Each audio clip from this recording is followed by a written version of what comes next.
Have you ever wondered what it feels like to be betrayed by the very people who raised you? What it feels like when blood, the very family you trusted, turns against you not because you did wrong, but because you dared to love. This is the story of a man who once had everything. A name that commanded respect. A family name carved into glass towers and golden gates. A future secured, untouched, untouchable. But sometimes, the richest fortunes hide the darkest secrets. And sometimes, the brightest heir is the one his family cannot bear to keep. Tonight, I'll tell you the story of the heir in disguise. A tale of love, betrayal, revenge, and a return no one saw coming. I still remember the boy he once was. He was born into wealth so vast that most people would never even dream of it. His family owned sprawling estates, their business empire stretching across industries like iron roots gripping the very earth. Their name opened doors, their money silenced whispers, and in the middle of it all was him, the eldest son, the heir. His parents paraded him like a jewel, the polished proof of their legacy. Tutors, fine schools, elite gatherings. His life was scripted long before he could even write his own name. But the world has a way of testing even the most carefully planned lives. He met her. She wasn't from money. She didn't carry herself with the polish of the wealthy. She didn't know how to play their games. Didn't care for their rituals of wine glasses and practiced laughter. She was simple, humble. A girl who carried kindness like a lantern in a dark world, and he loved her, not for her beauty, though she was beautiful in the quietest of ways, not for what she could give him. He loved her because for the first time in his life, he was seen, not as an heir, not as an investment, not as a symbol of his family's power.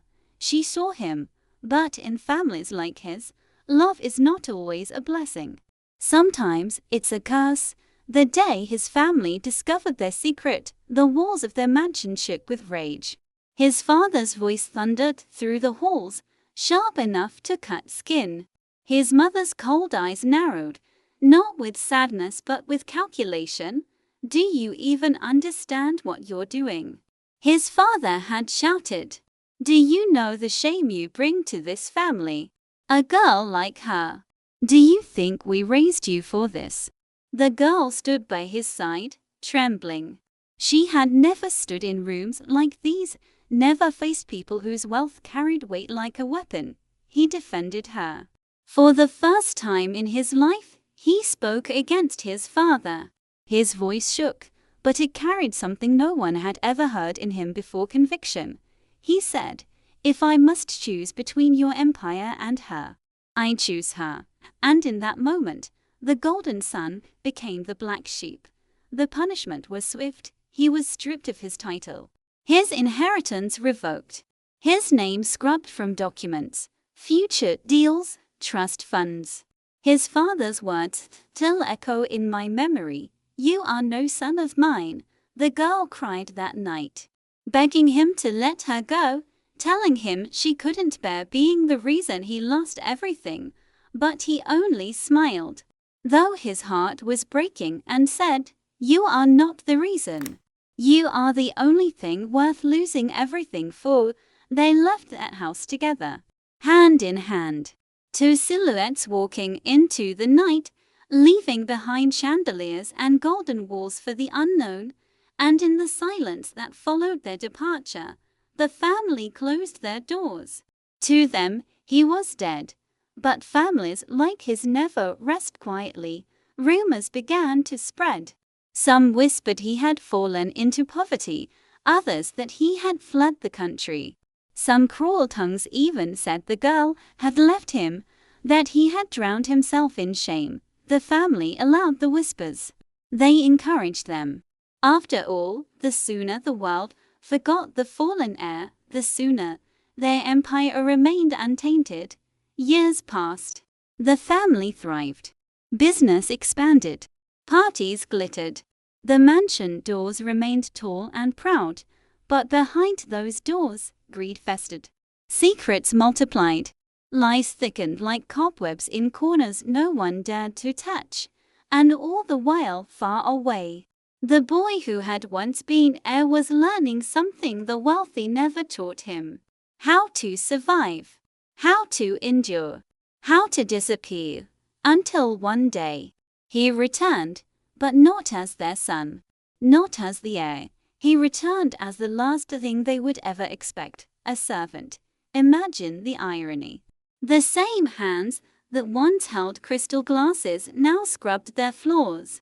The same eyes that once looked down from balconies now bowed in silence. The same air they had cast out now carried their trays, lit their fires, polished their silver, and they didn't know.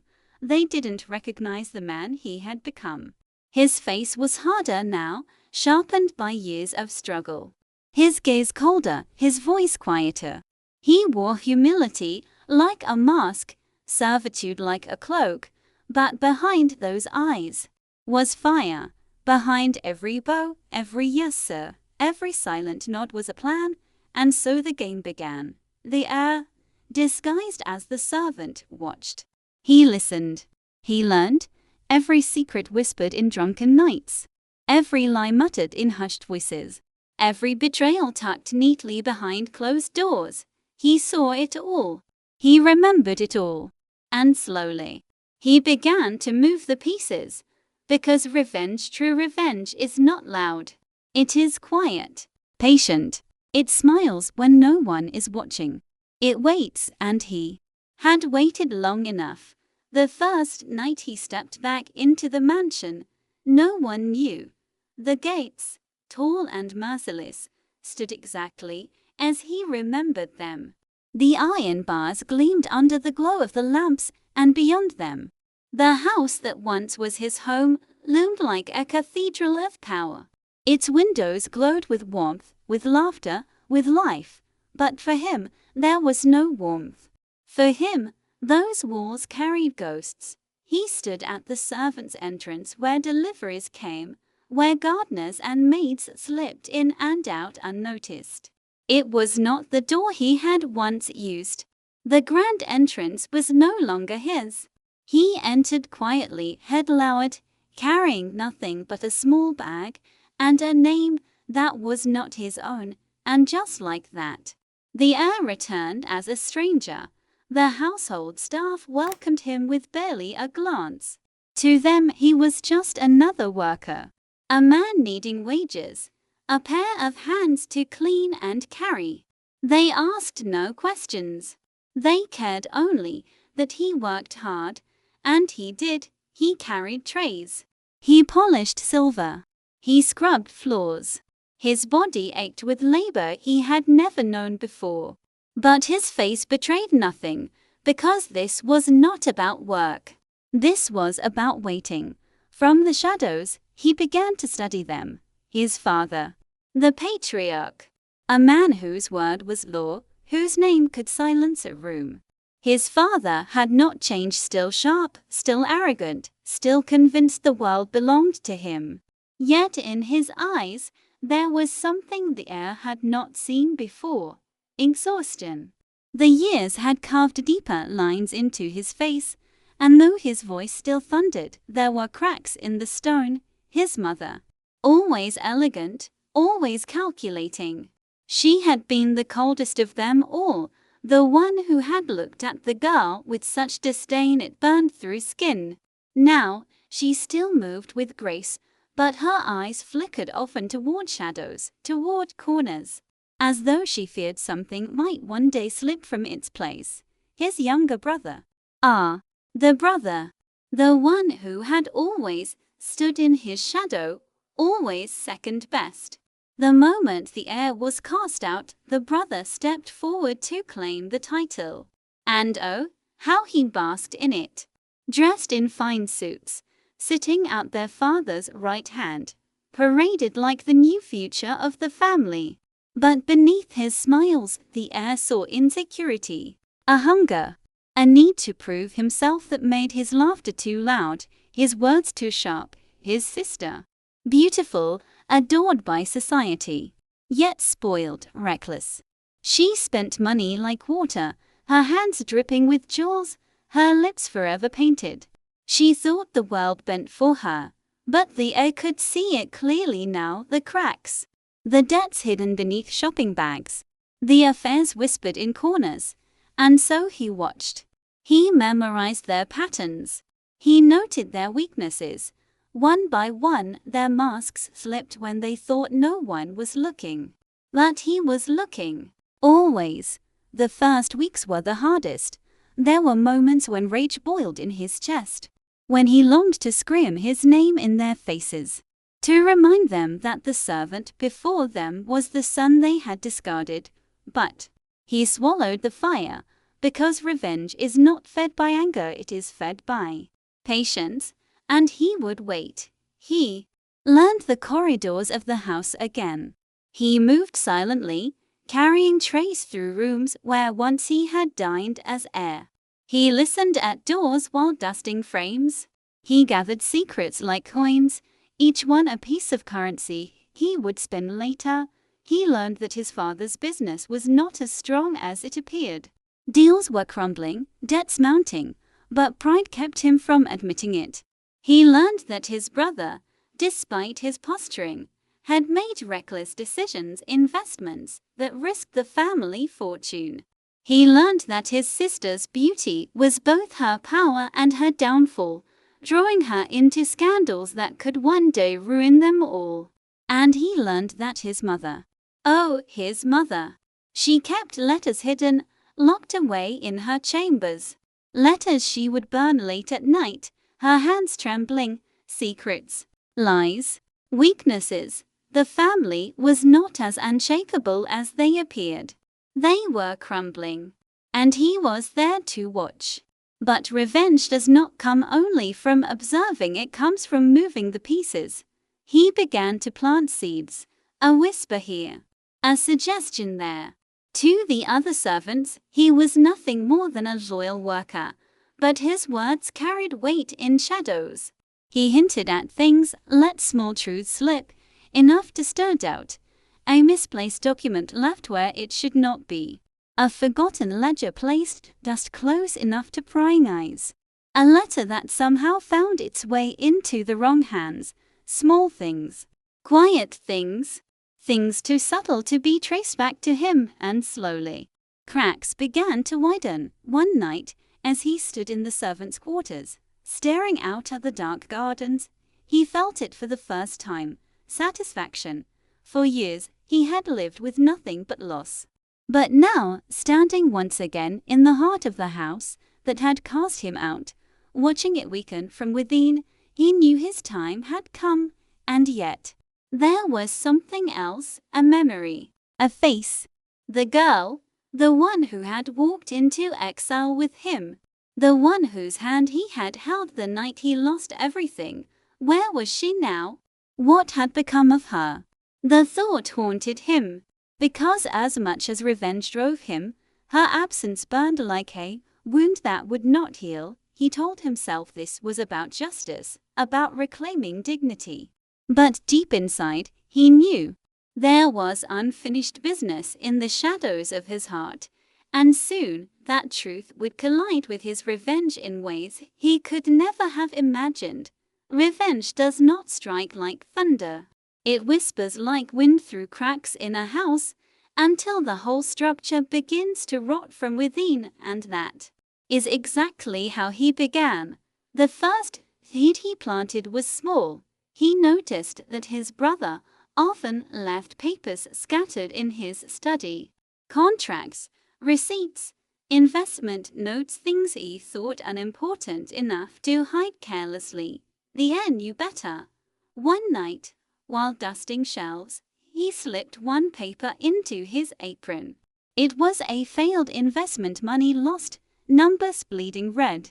By morning, the paper found its way onto his father's desk, neatly folded between documents that should have been there. By evening, the mansion shook with thunder once more. His father's voice boomed through the halls. What is this nonsense? You call this leadership? Do you even understand the value of what you've thrown away? The brother stammered, tried to explain, but the numbers spoke louder than his words.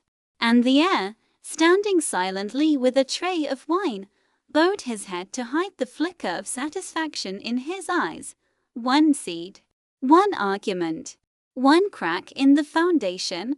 The second seed was even simpler. His sister had many admirers, but she hid her secrets poorly. One night, he saw her slip a letter into her drawer, a letter signed with a name not her fiancé's. He didn't take it. Not yet. Instead, he whispered to another servant, pretending to speak carelessly. Strange how the young mistress receives letters so late at night, don't you think? By dawn, the whisper had traveled. Servants talk. Servants notice. Servants gossip. And in households like this, gossip is more dangerous than daggers. Soon, rumors reached their mother's ears. The lady of the house, already sharp and suspicious, stormed into her daughter's room with icy rage. Accusations flew. Tears followed. Another fracture appeared in the golden family portrait, and again, the heir bowed quietly in the corner, polishing silver, his expression unreadable. He had become a ghost in their midst. Invisible, forgettable. A man whose presence was so ordinary, they forgot to notice him. But in his silence, he was everywhere. He was the shadow behind the curtains when father and son argued. He was the quiet presence pouring tea when mother interrogated daughter. He was the hand that placed papers, moved objects, arranged evidence so carefully that no one questioned how truth found its way into the wrong hands. And yet, revenge is not only about destruction. It is also about revelation. The heir wanted them to see themselves for what they truly were. So he began to set mirrors before them. To his father, he whispered just enough to feed suspicion. Strange, isn't it, how young master meets often with men who are not from the company? To his brother, he dropped hints of their father's disappointment, letting the boy's insecurities grow like weeds. To his sister, he allowed her to overhear her mother's harshest words, knowing it would drive her deeper into rebellion. He was not merely pulling them apart, he was showing them the rock they had built their empire upon. But manipulation comes at a price. Every night, when the halls grew quiet, he lay awake in the servants' quarters, staring at the cracked ceiling above. His heart beat fast, his hands trembling with the thrill of what he had done. And yet, always, her face returned. The girl, what had she suffered because of him? Because of them? Did she think of him still, or had she moved on, believing the heir of her heart was lost forever? This doubt was his weakness. The one thing that threatened to undo the armor he had built around his soul and fate. Is cruel, because soon she would return into his world, not as salvation, but as a storm that could either destroy his revenge or make it burn brighter than ever. The night before it happened, he stood alone in the garden, the air heavy with silence. The mansion glowed behind him, but in the dark reflection of the windows, he saw himself. Not the servant, not the heir, but something else entirely, a man born of both. And as the wind whispered through the trees, he knew the game had only just begun. Revenge had become his rhythm.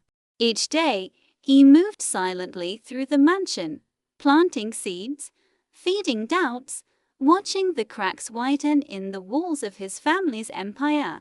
But fate has a cruel way of reminding us that revenge is never the whole story. One afternoon, the family held a grand gathering, their halls filled with laughter, music, and the clinking of crystal glasses. Business partners arrived in polished suits, ladies draped in silks and diamonds, and the servants he among them moved quietly, serving, smiling, invisible, until he saw her daughter first. He thought his mind was playing tricks on him. She stepped into the hall slowly, almost hesitantly, as though the glittering chandeliers above blinded her. Her dress was plain compared to the others, her face pale, her smile faint, but he would have known her anywhere. The girl he had once chosen over everything. The girl who had walked into exile with him. She was here, and yet she was not the same. Her laughter was gone. Her eyes, once lit with warmth, now carried shadows. She moved like someone who had been broken, then pieced back together, beautiful still, but with cracks no one else could see.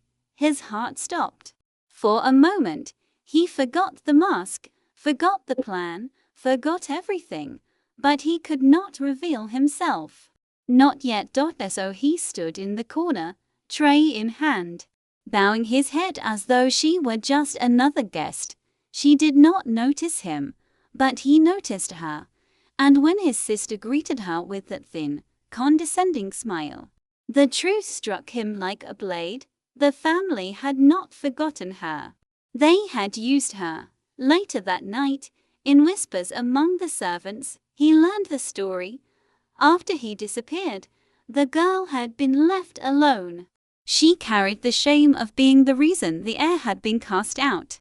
She struggled to survive, working odd jobs, her reputation torn apart by cruel rumors spread by none other than his family. His mother had made sure of it. His sister had laughed at it. His brother had ignored it, and so the girl's life had spiraled downward, her light dimming year by year. Now, she had returned not as a guest of honor, but as someone desperate. Invited by a family friend, she came seeking stability, work, perhaps mercy. From the very people who had destroyed her. He could not breathe. He wanted to rush to her, to take her hand, to tell her who he was, that he had never stopped loving her.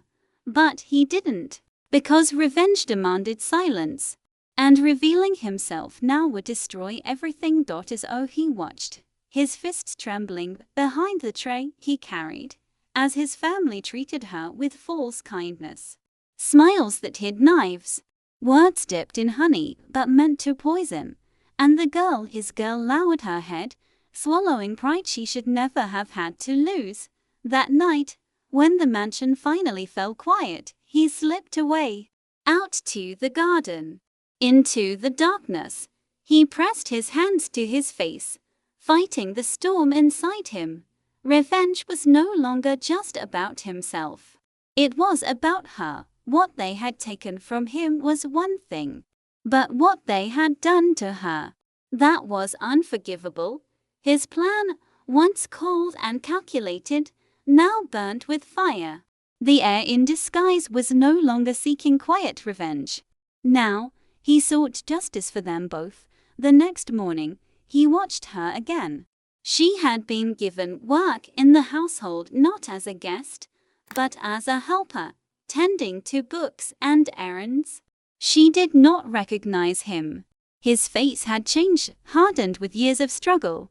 His name was gone, replaced with the mask of a servant, but his heart still knew her, and in stolen moments, he saw her smile faintly, politely, though her eyes never reached joy. He heard her voice, softer now, as though the world had taught her to speak carefully. He realized something then. Revenge alone would not heal him, but helping her rise again, that would. As the game changed. And no longer was he only setting his family against themselves. Now, he began to weave her into his plan. He nudged opportunities her way, documents placed where she could see them, allowing her to shine in her work. Small mistakes of his sister's accidentally revealed in her presence, so she could correct them and gain respect. Quiet words to other servants, speaking of her kindness, ensuring her reputation grew within the household. He became her invisible shield. And slowly, ever so slowly, she began to stand taller. Each day, the girl walked the halls of the mansion, head lowered, voice soft. She carried papers for the business, balanced ledgers, and fetched items for the mysteries of the house. To almost, she was just another helper. But to him, she was the reason his pulse quickened with every step, and though she still did not know who he was, he made sure she was never alone in her battles. One evening, he found her standing in the library, clutching a set of documents, trembling. His sister had just stormed out, her voice sharp with venom. "Careless girl," she had spat. "Do you even know how to read these numbers? Don't embarrass yourself us again." The girl had bowed, whispering apologies, though he knew well she had done nothing wrong. The moment the sister's heels clicked away, he slipped silently into the room. He said nothing, only placed a second copy of the ledgers on the desk, one he had found while dusting. Numbers clearer, errors marked faintly in pencil. When she saw it, her eyes widened. She glanced around, but he was already gone, fading back into the shadows. That night, when the mistress reviewed the reports, it was the girl's version, precise, polished, that shone. His sister fumed with jealousy. His mother raised a brow in suspicion. But the girl, for the first time in years, she held her head a little higher, and so he wove his quiet protection around her. When servants whispered unkindly, he redirected their gossip. When she stumbled under heavy loads, his hand steadied her, disguised as a passing gesture. When she faltered, he left behind the tools she needed to rise. She never saw him as more than a nameless helper, but she began to walk with a strength that had long been buried, and that was enough for now. Meanwhile, the cracks in the family widened. His father grew restless. The failed investments of the younger son had cost the company more than he admitted. Whispers reached the business world, competitors sensing weakness, vultures circling. His brother grew reckless. Desperate to prove himself, he signed risky contracts, unaware that the documents had been misplaced long enough for rivals to gain advantage. His sister grew bitter. Her scandals, once hidden, now spilled into public gossip. The letter she thought safe had mysteriously found its way into the hands of her fiancé's family and his mother. The letter she burned at night. He finally retrieved one before the flames consumed it. It spoke of debts. Old debts. Ones that, if revealed, could ruin everything they claimed to own. Secrets, lies, greed. All of it fuel for his revenge. Yet, amid the quiet chaos, his heart betrayed him. One night, he found her in the garden, staring at the stars.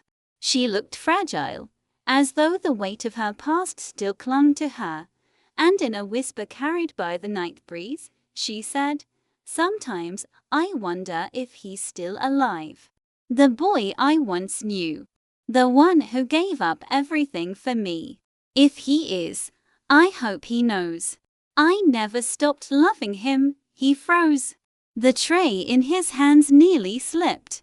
But he remained silent. Her words burned into his chest, a wound and a balm all at once. She had not forgotten.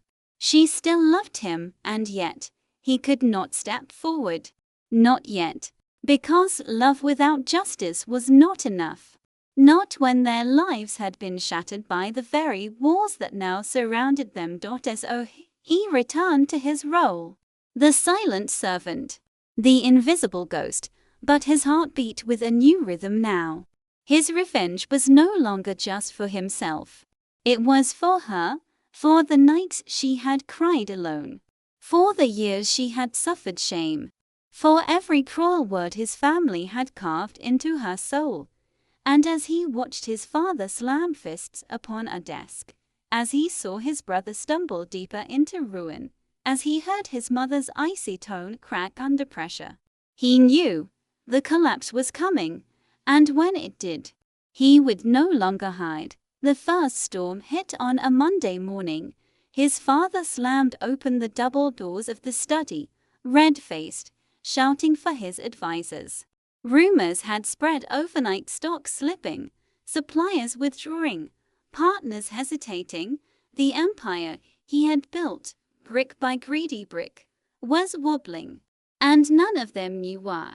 But he did. For weeks, he had been feeding whispers into the right ears, leaving just enough evidence in the wrong places. Competitors knew when to strike. Investors suddenly remembered unpaid debts. Secrets the family thought buried surfaced like corpses in shallow water, and all of it came together, one thread at a time, woven by his invisible hand. The brother, desperate to prove himself, panicked. He signed contracts with men he barely understood, hands shaking, eyes darting.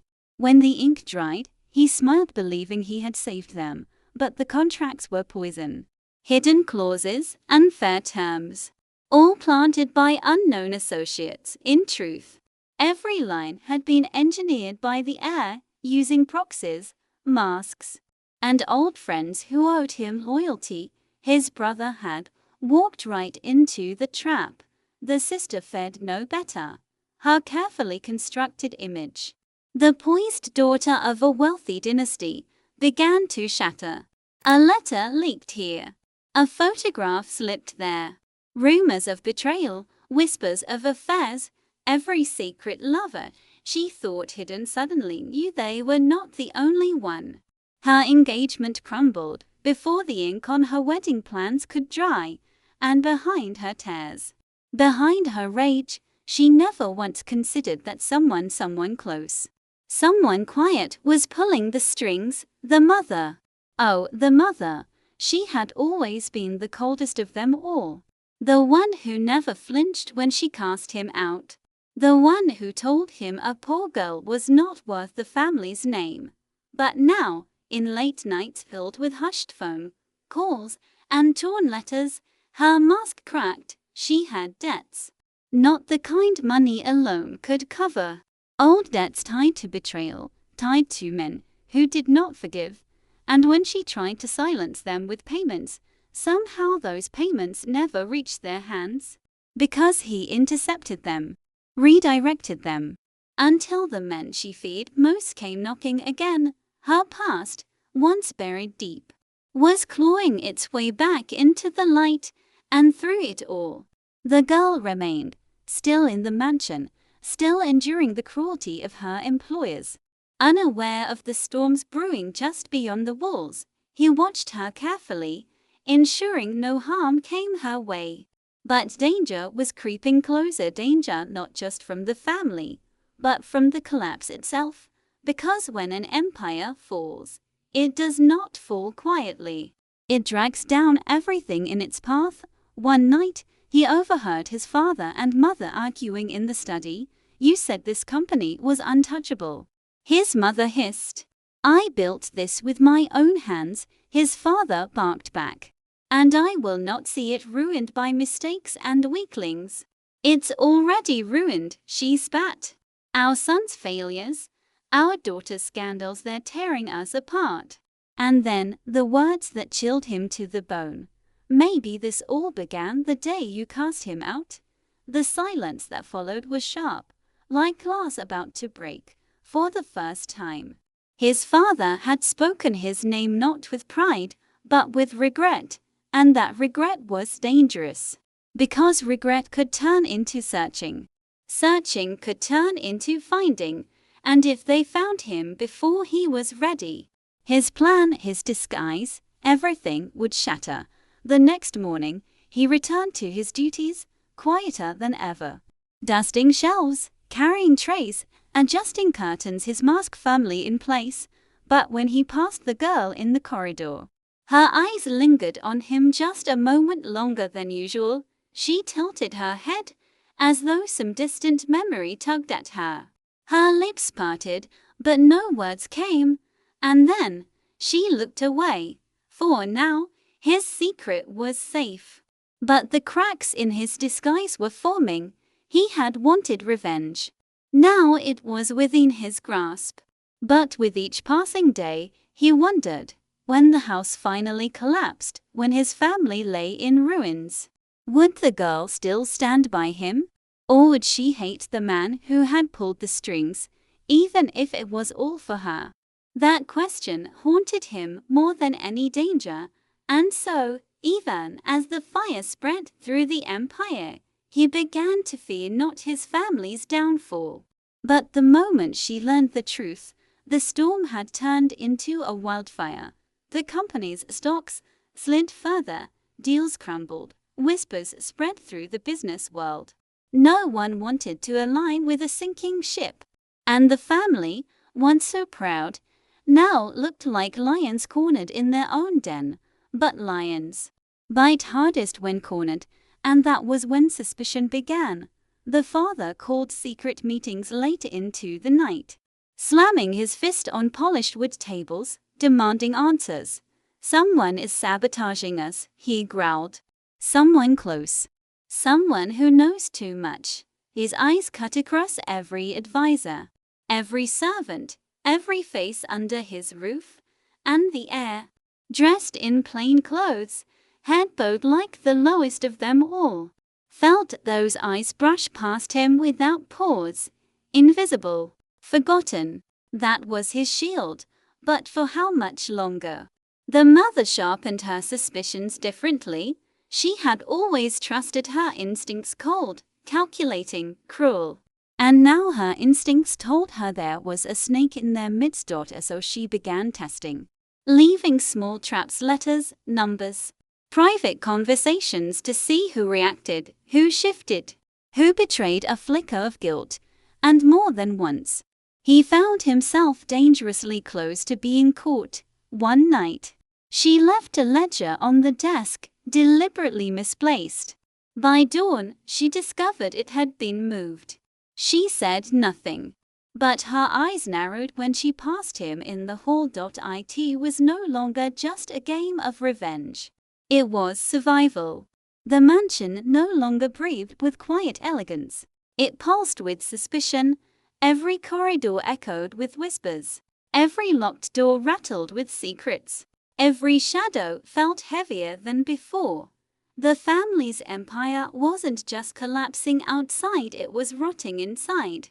The father summoned investigators, private men in dark suits, who stalked the halls like wolves. They questioned staff, examined papers, tore through rooms without warning.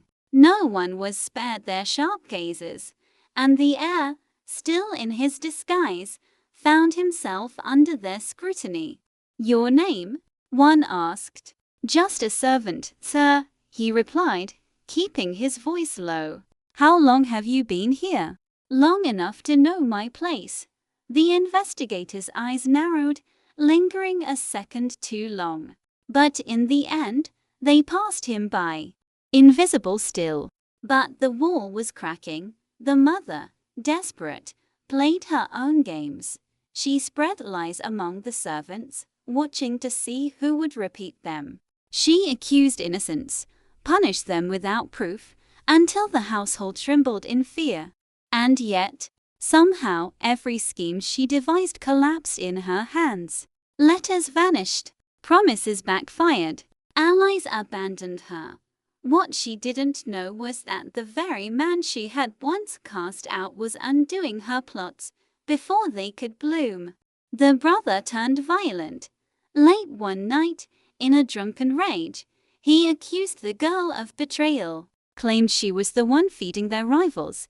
"You think we don't see it?" he slurred, staggering toward her. "You've been a curse from the moment you stepped foot in this house." Terror flashed in her eyes. But before harm could reach her, the heir stepped forward, gripping his brother's arm with iron strength. "Enough," he said. The brother shoved him back, scoffing. "You're nothing but a servant." But the heir didn't flinch. His gaze, cold and steady, cut deeper than any insult. And for the first time, his brother faltered, because in that moment, he didn't look like a servant. He looked like someone who had power, someone who was not afraid. The girl, watching, trembled not with fear, but with recognition.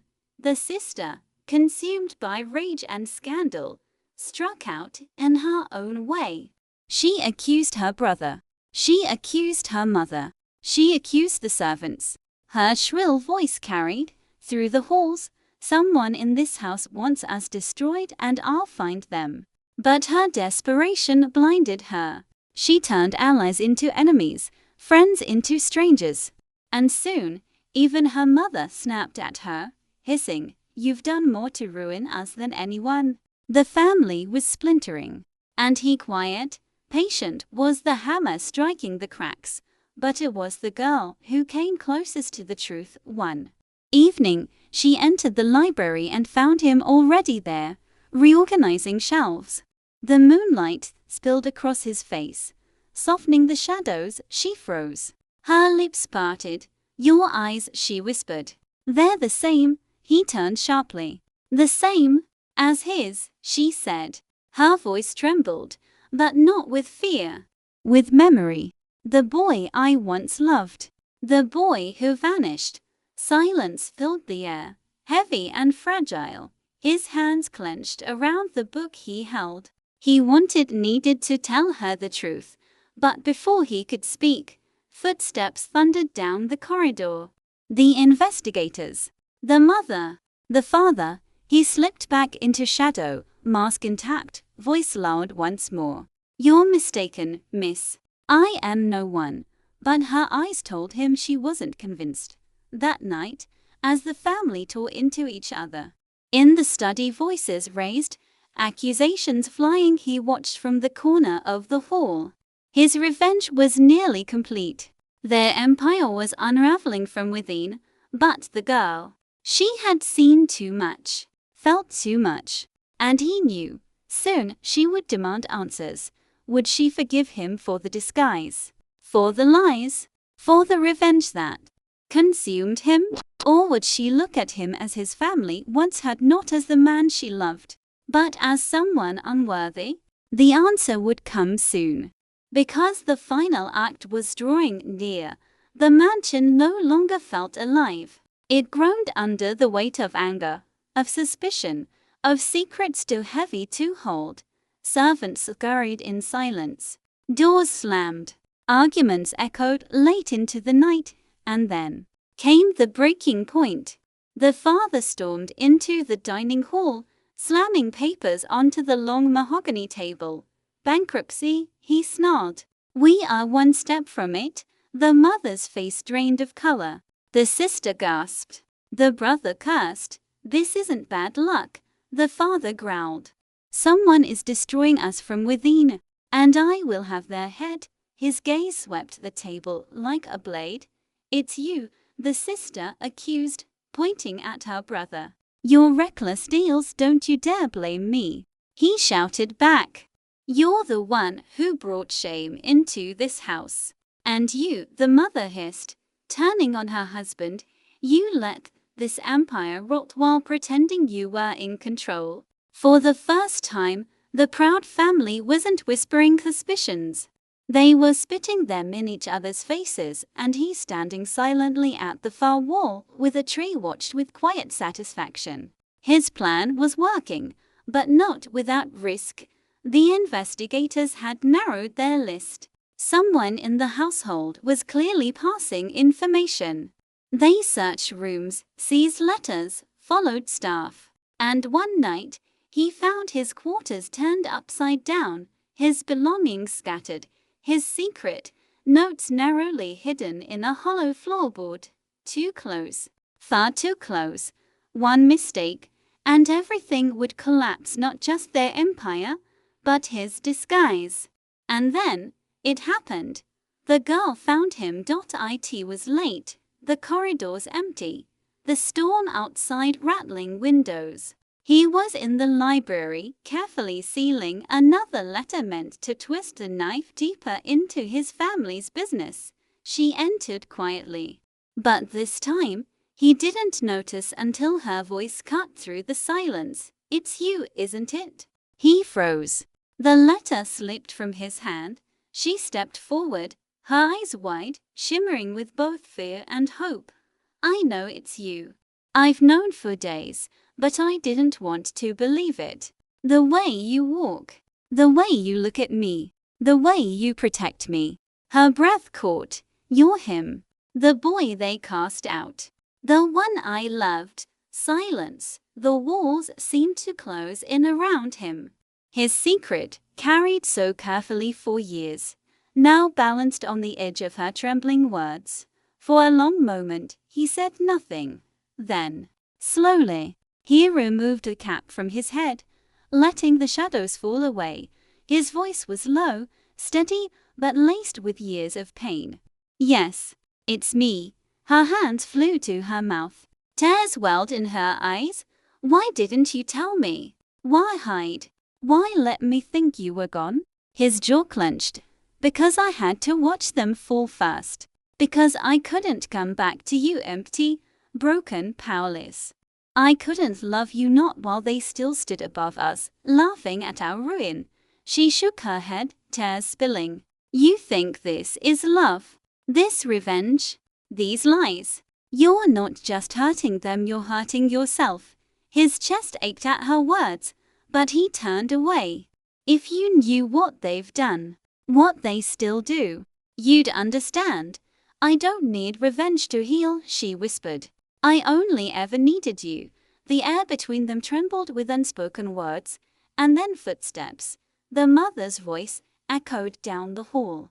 "Search the library." Panic flared in her eyes. She grabbed his hand, pulling him toward the hidden servant passage behind the shelves. "Go," she urged. "If they find you now, it's over." For the first time, she wasn't just someone he was protecting. She was protecting him. As they pressed into the shadows, the investigators entered, rifling through the room. He held her hand tight, their breaths shallow in the darkness, and in that fragile silence, he realized the revenge he had built his life upon was no longer just about his family. It was about her, her love, her forgiveness. But would she still give it once the final mask was torn away? The mansion had become a labyrinth of fear. Every corridor hid eyes, every room hid suspicion, every shadow hid danger, and tonight, the trap was set. The father had called the household together under the guise of an emergency meeting. "The traitor will reveal themselves tonight," he said, voice booming, eyes cold. "No one leaves until we find the one who has brought us to ruin." The mother nodded, icy and calculating. The brother scowled, nervously shuffling papers, avoiding direct eye contact. The sister fumed, her hands trembling with both anger and fear.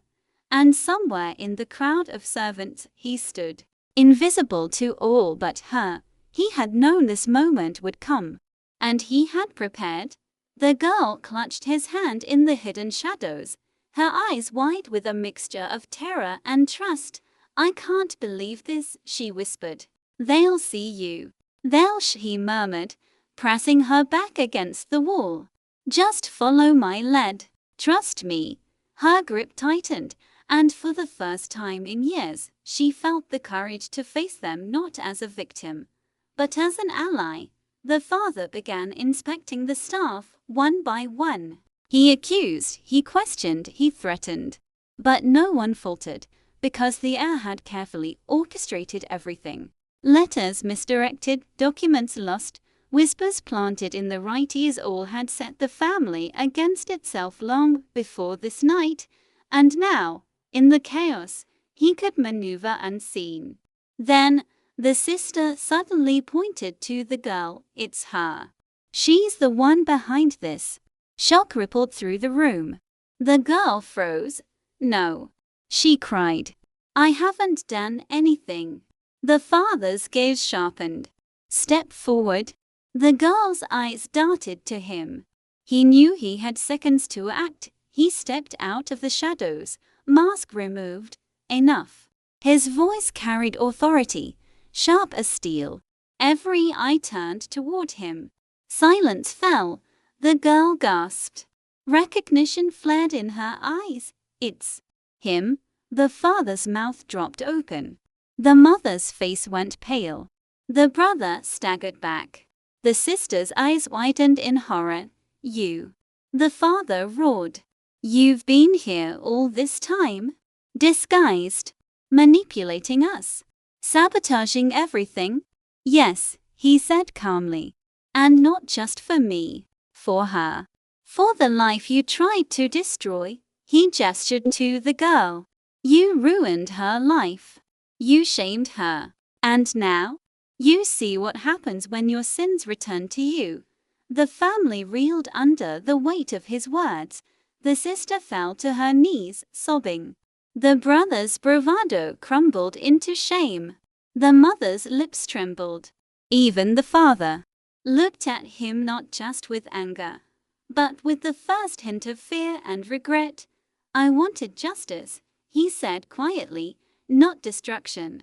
But you left me no choice. The girl stepped forward, holding his hand. I forgive you, she whispered.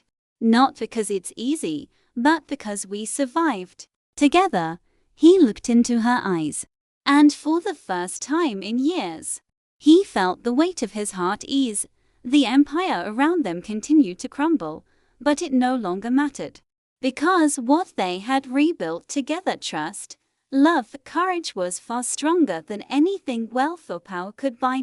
In the days that followed, the mansion remained, but its walls no longer hid secrets. The family faced consequences. Deals fell through, debts came due, reputations shattered. And the heir, no longer a servant, no longer a ghost, stepped forward openly. By his side, the girl walked not as a victim, but as his equal. And in that quiet moment, beneath the fading chandeliers of the house that had once cast him out, he realized revenge had been sweet.